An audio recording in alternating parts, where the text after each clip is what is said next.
አሁን ላይ በዚህን ወቅት ኢትዮጵያ የባህር በር ያስፈልጋታል የሚል አካል ተስፋ ሊያደርግ የሚችለው ብልጽግና ላይ ብቻ።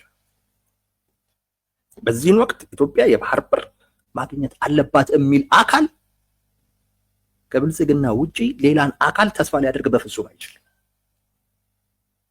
ሌላው እንዳለ ተጠቅልሎ ኢትዮጵያን የባህር በር ሊያሳጣ የሚችል አይነት አሰላለፍ ውስጥ ገብቷል።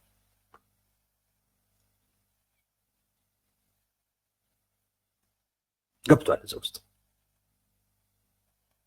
የኔ አጀንዳ ነው ሲል የነበረ በሙሉ ጥሎት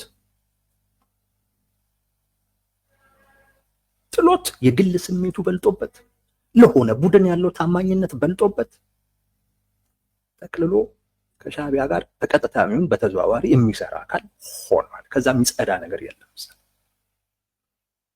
ይሄን አጀንዳ ይዟል። አሁን ላይ ኢትዮጵያ የባህር በር አሰብን የራሷ ማድረግ የምትችልበት በሆነ አይነት ሜካኒዝም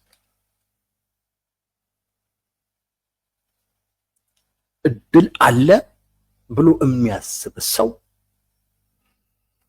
ከብልጽግና ውጪ ወይም ከጠቅላይ ሚኒስትር አብይ አህመድ አስተዳደር ውጪ ተስፋ የለውም።